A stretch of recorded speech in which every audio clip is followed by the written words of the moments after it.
mo balak sabihin sa akin na buntis mo si Hope? Noon pa yon, nung kami pa, aaminin ko minsan, hinahanap ko kung nasan yung bata, pero... Walang bata. Nakunan si Hope. Hindi kami magkakaayos si ate. Pinipilit ko talaga. Pero lagi kaming nauwi sa pagtatalo at minsan nagkakasakitan pa. Dati po, wala naman talaga akong kinakampihan sa kanila. Pero pakiramdam ko kasi man, nagkakampihan sila akin kay Alex. Kung hindi lang talaga naka-lockdown tong lugar natin, matagal na siyang umalis dito. I really feel unwelcome here, ma.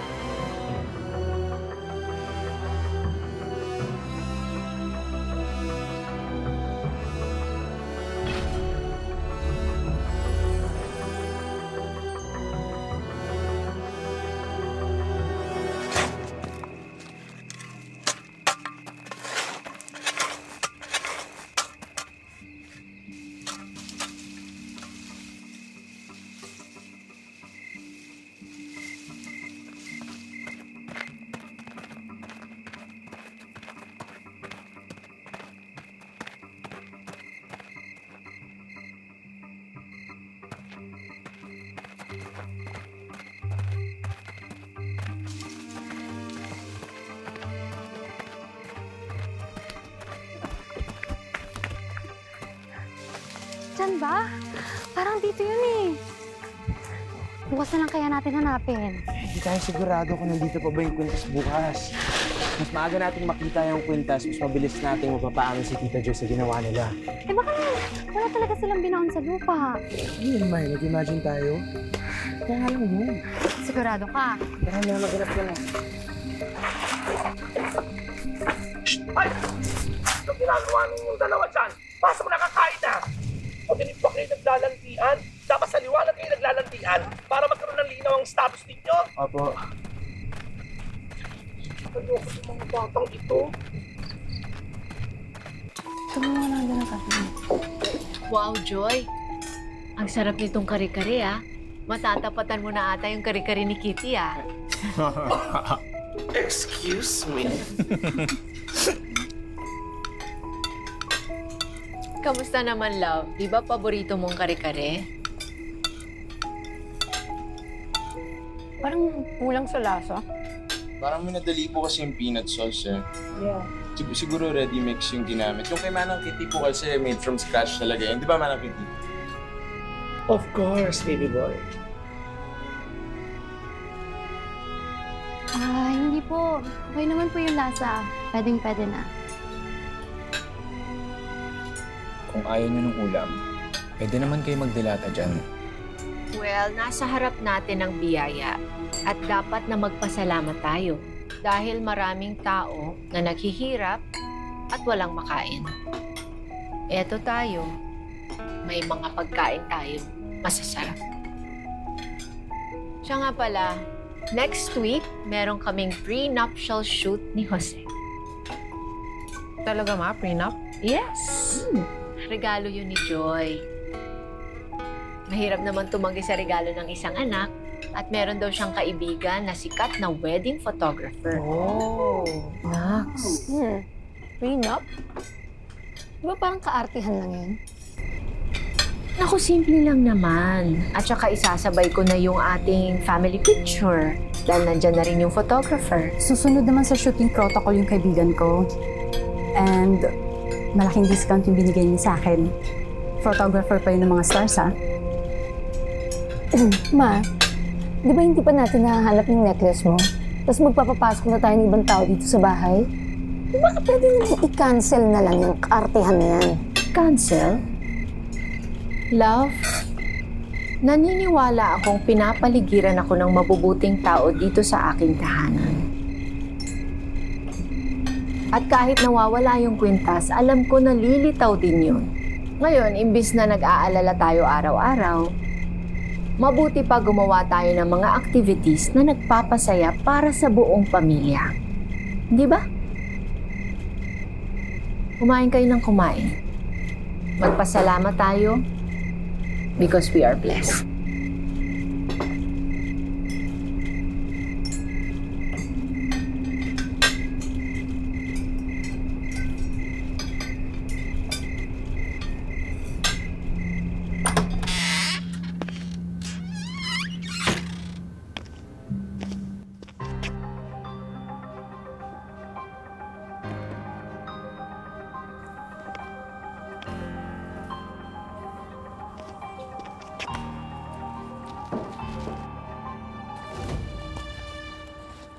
Carl?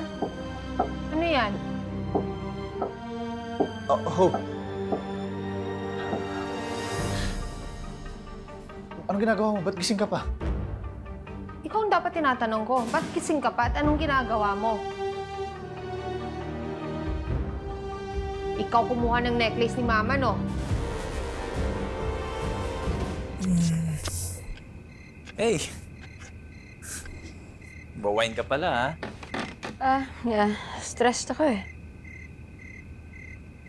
Paano yan? Papadalas yung pag-inom mo. Kasi lagi ka ng stress dito sa family mo. Kakasama kayo lagi.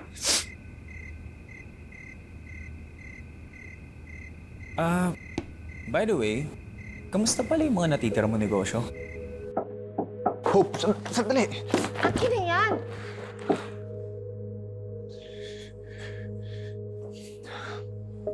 Hope, pwede ba huwag kang praning?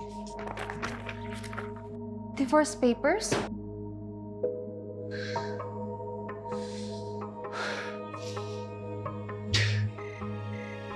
You know what? I can help you with that. Lalo na yung mga pwede mong ibenta. Talo ka lang kasi dyan sa operational cost if you keep them. You know what? You're barking up the wrong tree. Wala na nga akong pang-invest. Ang dami ko pang bayarin. Well, yung mga mamanahin mo, malaki-laki investments yun.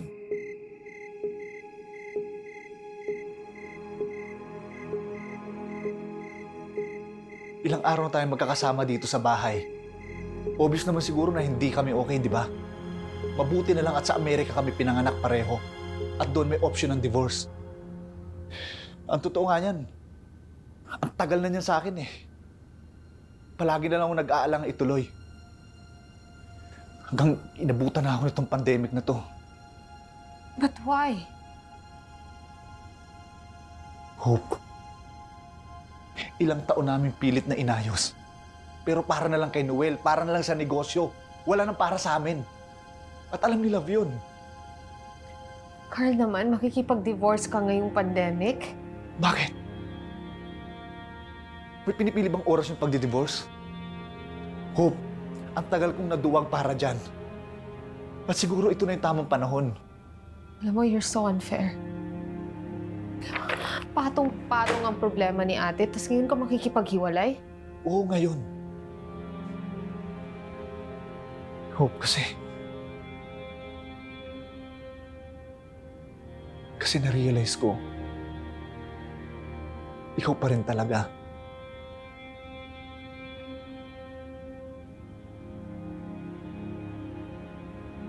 Hope, gusto ko itama ang lahat. Mahal pa rin kita. Kung hindi man ngayon yung panahon, baka sa ibang panahon maging tayo ulit. Nakapag-move on na ako. Dapat ikaw rin.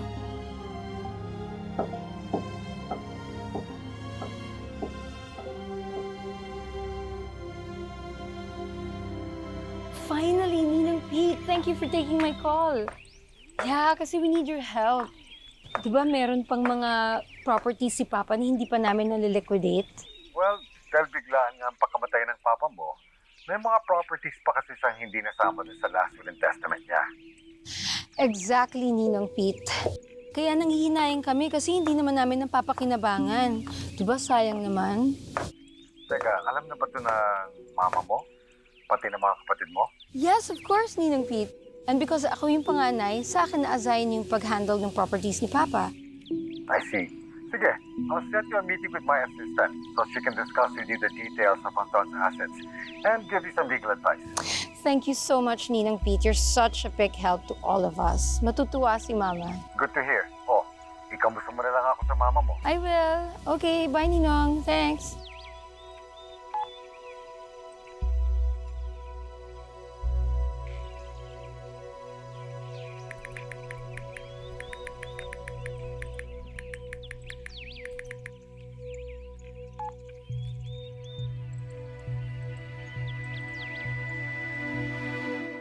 Breakfast is served! Breakfast is served! Wow! Daing at garlic rice. Paborito po ito ni Lolo. Masali ka na, mag-almusal na tayo.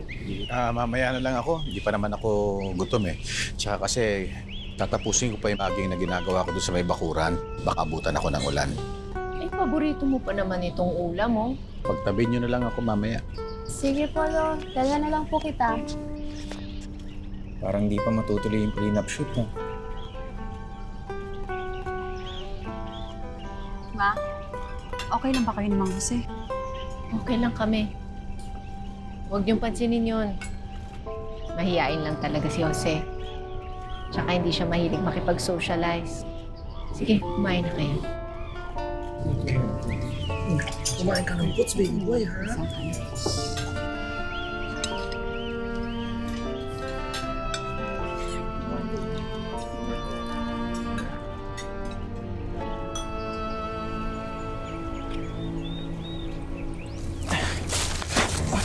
Ito na yata yun. Yun. Palagay mo yan na yun? Dali natin kay Lola. Tara na. Noel! Bakit nasa iyan?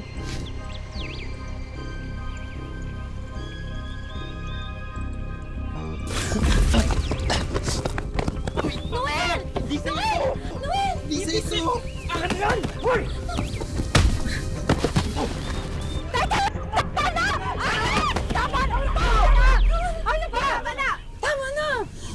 Bakit kayo nag-aaway? Gago! Yung manugang nyo eh! Mas gago ka! Tigil na to! Pinapatulan mo eh!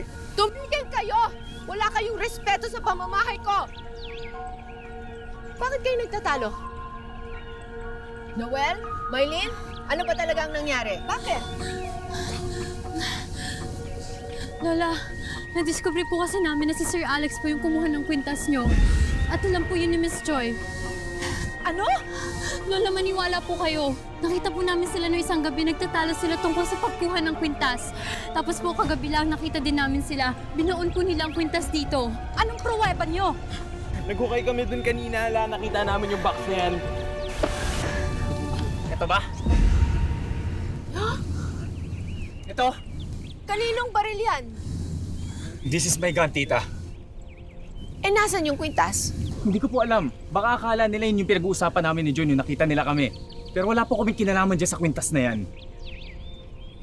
Eh, anong ginagawa ng baril na yan dito? Anong plano mong gawin? For self-defense po ito, tita.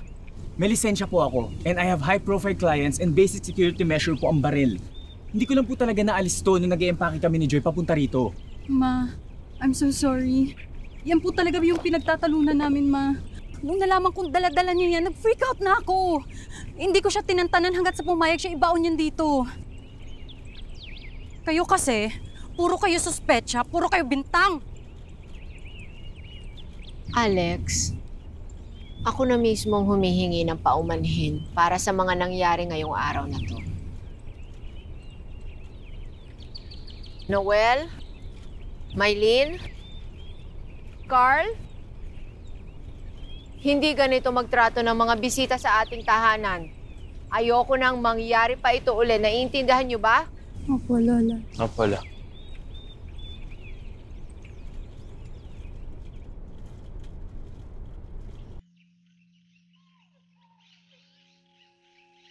Ma, you're normal. You're 125/74. Okay, thank you. Buti naman at normal ako. Sana lang wag tumaas ulit yung BP ko dahil dito kay Carl.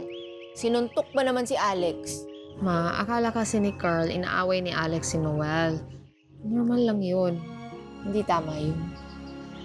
We should be welcoming to people. This is my house. Respeto lang. Ibisita natin yun eh. Hindi tama yan. Parang hindi tayo welcoming sa mga tao dito sa ating pamilya. Hayaan mo, Ma. I understand. Susubukan ko talagang mag-reach out kay Alex. Nandyan ako natutuwa. Lagi kitang naaasahan. Madam! Eh, tumawag po yung foundation. Tumalbog daw po yung check yung dinonate ninyo. Ay, yung huling cheque? Opo. Ha? Naku, Hope, yun yung checking galing sa'yo. Ma, imposible yun. Tumawag ako sa VP Finance namin na palagyan ng pondo. Wait, I'll just make a call.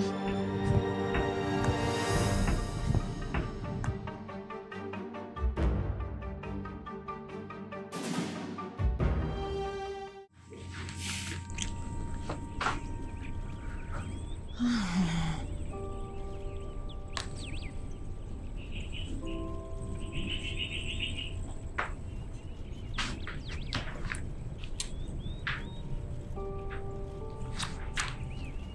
Andy?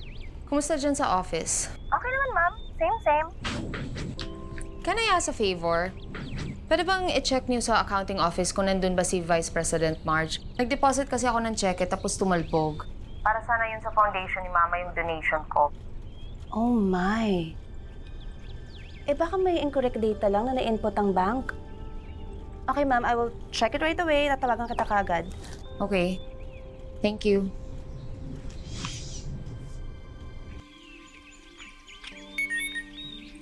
May.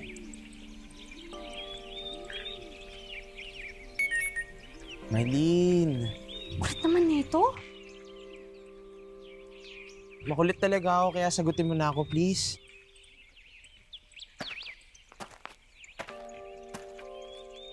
May, huwag mo muna akong kulitin, please. Hindi ka nahihiya sa pambibintang natin kanina kina Miss Joy.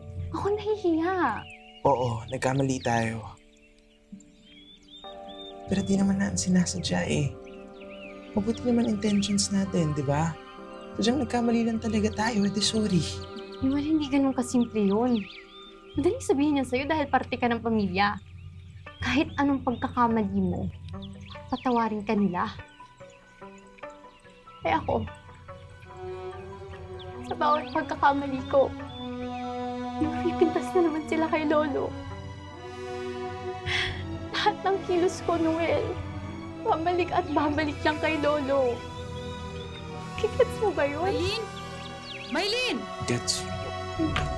Ano? Nagtatago ka na ba dahil sa kalokohang ginawa mo? Hello, Andy? Yes? Ma'am, wala daw talaga si Office si VP Marge. Ilang araw na raw hindi pumapasok. Talaga? Wala bang nakakaalam kung anong nangyari sa kanya? Wala ba kayong balita? Wala nga ako daw, ma'am eh. Actually, ma'am, nakausap ko na yung accountant natin regarding dun sa cheque na tumalbog.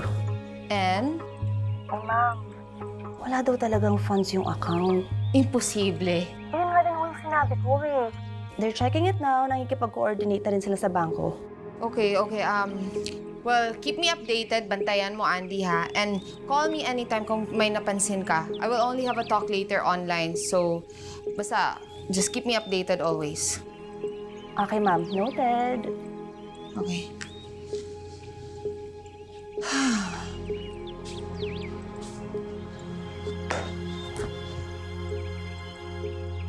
Tita, you don't have to do this. Nagsorry na naman siya. And besides, ako naman talaga may kasalanan. Noel, hindi ka naman ganyan bago makalatos, Maylene eh. At ikaw, Maylene, andito na kami. Ano ba talaga problema mo sa amin? Huwag ganyan, okay?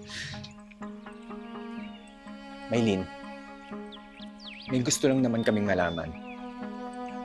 May nagawa ba kaming mali sa'yo para kaming dalawa yung pagbintangan mong kumuha ng kwintas? Gusto ko lang po talaga sanang tumulong para makita na yung kwintas ni Lola Faye. Okay.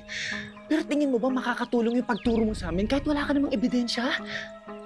Alam mo, pakiramdam ko kasi, alam kasi nitong batang to na mainit ang mata namin sa lolo niya. Kaya ngayon, gumagawa siyang diversion para tayo maging center of attention. Ano, Maylene? Masaya ka na ba?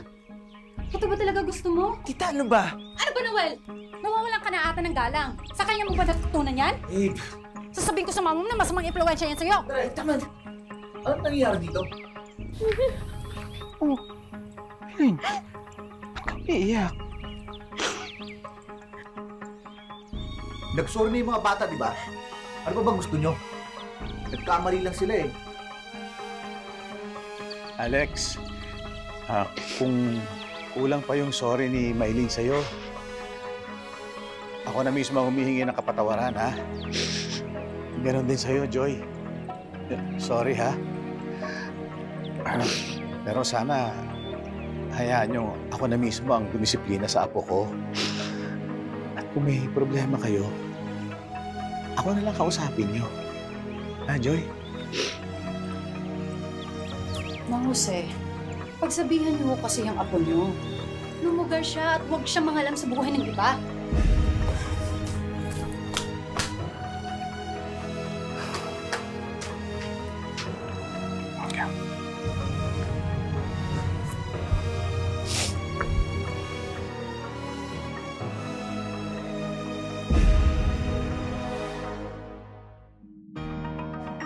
Ano ba naman yan, Hope? Doktora ang nanay natin. Yung pala nang sasamantala ka ng frontliners? Overpriced PPE. Pwede po namin maimbitahan si Miss Hope Aguinaldo sa presinto.